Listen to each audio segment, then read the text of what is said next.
जय हिंद दोस्तों, क्या हाल है आप सभी के। तो स्वागत है आपका एक और नई वीडियो में एक और इम्पॉर्टेंट क्वेश्चन के साथ। तो आज मैं जो क्वेश्चन बताने वाला हूँ वो प्रोबेबिलिटी का बहुत इंपॉर्टेंट क्वेश्चन है, या इससे रिलेटेड क्वेश्चन आपको देखने को ज़रूर मिल जाएगा किसी भी बोर्ड एग्ज़ाम में। ठीक है, तो इसलिए इस क्वेश्चन का लॉजिक समझना बहुत इंपॉर्टेंट है, क्योंकि इस क्वेश्चन को ही थोड़ा सा चेंज करके भी पूछ लिया जाता है, पर करने का प्रोसीजर सेम रहता है। तो हमें ये चीज़ जानना ज़रूरी है कि सॉल्यूशन कैसे होगा और क्वेश्चन है किस तरह का, किस तरह से पहचानेंगे, उसमें क्या चीज़ें कही जा रही होंगी। लॉजिक समझना बहुत ज़्यादा ज़रूरी है। ठीक है, तो इसलिए वीडियो के साथ बने रहो, वीडियो देखो, लाइक कर दो, दोस्तों को शेयर कर दो, क्योंकि ये क्वेश्चन बहुत इंपॉर्टेंट है बोर्ड्स के लिए। तो इसलिए प्रोबेबिलिटी समझना थोड़ा सा मुश्किल होता है, क्योंकि आप जानते हो कि प्रोबेबिलिटी को कोई क्वेश्चन को सॉल्व करना मतलब सॉल्यूशन लिखने में हमें टाइम नहीं लगेगा, पर सोचने में हमें टाइम देना पड़ेगा, क्योंकि लॉजिक समझने इंपॉर्टेंट होते हैं। गलत समझ लिया तो गलत करके आएंगे, नंबर भी नहीं मिलेंगे। ठीक है, तो ऐसा नहीं करना है, इसलिए ज़रूरी है कि हम सही से समझें। ठीक है, तो वीडियो को शेयर कर देना दोस्तों के साथ। चलो अब देखते हैं इस क्वेश्चन को। तो इसे यहाँ पे इन्होंने बोला है कि probability of solving a problem of A B and C is 1/3, 1/4 and 1/5। तो यहाँ पे इन्होंने एक क्वेश्चन को, प्रॉब्लम को सॉल्व करने की प्रोबेबिलिटीज बताई हैं तीन लोगों की, ए बी और सी की, कि 1/3, 1/4 और 1/5 है। ठीक है, तो हमें बताना है कि प्रोबेबिलिटी बतानी है कि प्रॉब्लम सॉल्व हो गई। अब देखो यहाँ पे लॉजिक क्या है, पहले लॉजिक समझना, फिर इसी क्वेश्चन को घुमाते कैसे हैं वो भी जानेंगे। तो देखो, प्रॉब्लम सॉल्व होने का मतलब वहाँ पे क्या है कि कोई एक तीनों में से सॉल्व कर देगा तब भी प्रॉब्लम सॉल्व हो जाएगी। ठीक है, कोई दो सॉल्व कर देंगे तब भी प्रॉब्लम सॉल्व हो जाएगी, और तीनों प्रॉब्लम सॉल्व कर देंगे तब भी प्रॉब्लम सॉल्व हो जाएगी। तो प्रॉब्लम या क्वेश्चन, ठीक है, तो यहाँ पे ये चीज़ समझनी हमारे ज़रूरी है कि कोई एक सॉल्व करेगा तब भी हो जाएगी, दो करेंगे तब भी हो जाएगी, तीन करेंगे तब भी हो जाएगी। तो मतलब हमें इन सभी केसेस के लिए प्रोबेबिलिटी निकाल के फिर उनको ऐड करना पड़ेगा, तब हमारा आंसर आएगा। ठीक है, एक चीज़ ये है। अब इन क्वेश्चन को घुमाते कैसे हैं, घुमाएंगे ये कि इसी चीज़ में जैसे प्रॉब्लम सॉल्व करने को बोला है, इसी में बोल देंगे probability of hitting a target, then find the probability that target is hit. ठीक है, तो टारगेट हिट करने की प्रोबेबिलिटी बोल देंगे। जैसे एक क्वेश्चन मैंने और देखा था कि इसमें कि होल्डर्स हैं तीन और एक रूम में, और हम बल्ब लगाते हैं जिसमें कुछ ख़राब बल्ब हैं, कुछ सही बल्ब हैं। तो probability of lighting the room. तो अब लाइटिंग द रूम मतलब क्या है वहाँ पे कि तीनों अगर बल्ब सही लगेंगे तब भी लाइट जल जाएगी रूम में, कोई दो बल्ब सही लगेंगे तब भी जल जाएगी, कोई एक बल्ब लगेगा तब भी जल जाएगी। तो वो भी सेम ऑरा का ही क्वेश्चन है हमारा, सेम जॉनर का ही क्वेश्चन है। तो इस वजह से ऐसे पर्सपेक्टिव पे, ऐसे लॉजिक्स पे बेस्ड क्वेश्चन जरूर पूछ लिए जाते हैं। ठीक है, तो इसको समझना जरूरी है। देखो, जैसे मैंने बताया कि कोई एक प्रॉब्लम सॉल्व कर देगा तब भी होगा, कोई दो कर देंगे या फिर तीनों कर देंगे, सभी केसेस पॉसिबल हैं। ठीक है, तो प्रोबेबिलिटी की एक खासियत है कि प्रोबेबिलिटी में हमेशा दो रास्ते रहते हैं, एक सीधा रास्ता जैसे मैंने बताया, एक पीछे वाला रास्ता। तो पीछे वाला रास्ता, अब कभी भी क्या होता है, कभी कभी सीधा वाला रास्ता छोटा होता है, कभी कभी पीछे वाला रास्ता छोटा होता है। यहाँ पे पीछे वाला रास्ता ज़्यादा छोटा होगा, कैसे वो देखते हैं। जैसे देखो, यहाँ पे क्या है कि प्रोबेबिलिटी ऑफ ए, तो हम अगर पी ए की अगर लिखें तो वो 1/3 है। ठीक है, और पी बी अगर हम देखें तो पी बी हमारा दिया हुआ है कि 1/4, और पी सी जो है वो 1/5 है। ठीक है, अब इसमें से अगर P ये है, क्या प्रोबेबिलिटी है कि A के प्रॉब्लम सॉल्व करने की प्रोबेबिलिटी है।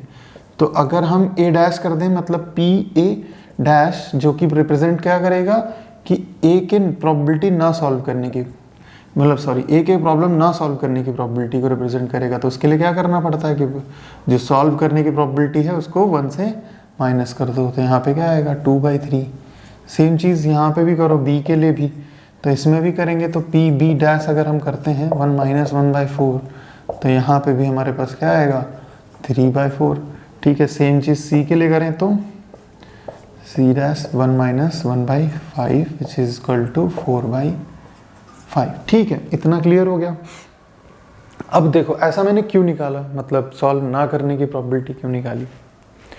सॉल्व ना करने की प्रोबेबिलिटी इसलिए निकाली क्योंकि अब देखो, अगर हम प्रॉब्लम ना सॉल्व करने की प्रोबेबिलिटी निकालें, ठीक है, और उसको 1 से माइनस कर दें।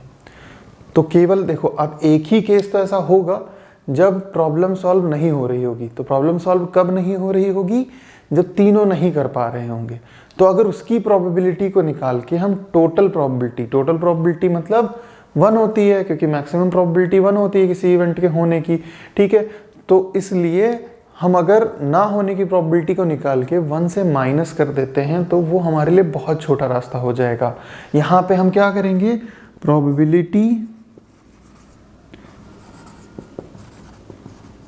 ऑफ नॉट सॉल्विंग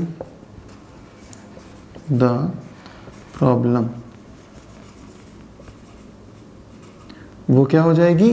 हमें क्या करना है कि P A dash multiply P B dash multiply P C dash, ठीक। तो ये हो जाएगा 2/3, 3/4, 4/5, 4 से 4, 3 से 3, क्या आ गया? 2/5। तो ये हमारी प्रोबेबिलिटी क्या आ गई? ये प्रोबेबिलिटी हो गई प्रॉब्लम ना सॉल्व करने की। अब सॉल्व करने की प्रोबेबिलिटी, तो probability of solving the problem is equal to 1 minus 2/5 which is equal to 3/5, और ये हमारा रिक्वायर्ड आंसर हो जाएगा, ठीक है। इस तरह से करना है कि आराम से सॉल्व हो जाए। देखो, ऐसा नहीं है कि ये पीछे वाला रास्ता है जैसे मैंने बताया, ठीक है, कि इस रास्ते से हमारी कैलकुलेशन हमें कम करनी पड़ेगी, क्योंकि यहाँ एक ही केस होगा जब प्रॉब्लम नहीं सॉल्व हो रही होगी। अगर आप डायरेक्ट वाला रास्ता अपनाना चाहते हो तो डायरेक्ट वाला रास्ते के लिए ऐसा कुछ अलग से नहीं करना है। आपको यहाँ पे क्या करना होगा कि देखो, पहली चीज़ कि जब कोई एक प्रॉब्लम सॉल्व कर रहा होगा, उस केस में मतलब ए कर रहा है तो पी बी नहीं कर रहा होगा, सी नहीं कर रहा होगा, प्लस इसके साथ क्या होगा कि जब ए नहीं कर रहा है तो बी कर रहा है सॉल्व, तो ए डैश हो जाएगा, यहाँ पे सी डैश हो जाएगा, प्लस फिर इसी तरह से ए भी नहीं कर रहा है, बी भी नहीं कर पा रहा है, ठीक है, और सॉरी पी सी कर रहा है। तो ये एक वाला केस हो गया। इसके साथ में और कौन से केसेस ऐड होंगे कि ए कर पा रहा है, बी भी कर पा रहा है, सी नहीं कर पा रहा, ठीक है।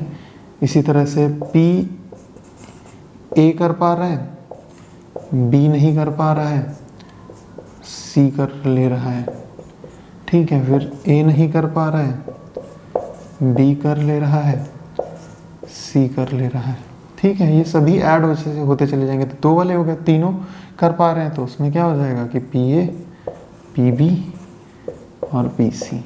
तो इन सभी प्रोबेबिलिटीज़ को अलग अलग अगर आप ऐड करोगे तो भी आपको आंसर वही मिलेगा, ठीक है। ऐसा नहीं है कि इसमें आंसर बदल जाएगा। तो वहाँ पे भी सेम टू सेम वही रहने वाला है, इसमें कोई चेंजेस नहीं आएंगे। बस ये देखो, अब इसमें यहाँ पे कितनी सारी वैल्यूज़ हमें निकालनी पड़ेंगी, है ना। और यहाँ पे क्या है, एक वैल्यू निकाल के हमने 1 से माइनस करके बता दिया, ठीक है। तो दूसरे जो क्वेश्चन आएंगे, जैसे हिटिंग अ टारगेट, ठीक है, मैंने बल्ब वाला जो एग्जांपल बताया, ठीक है। तो इस तरह के क्वेश्चन भी जब भी होंगे या सॉल्विंग प्रॉब्लम से रिलेटेड ही आपको देखने को मिल जाएंगे, उनका करने का सेम प्रोसीजर रहेगा, सेम तरीके से आप सॉल्व करेंगे, ठीक है।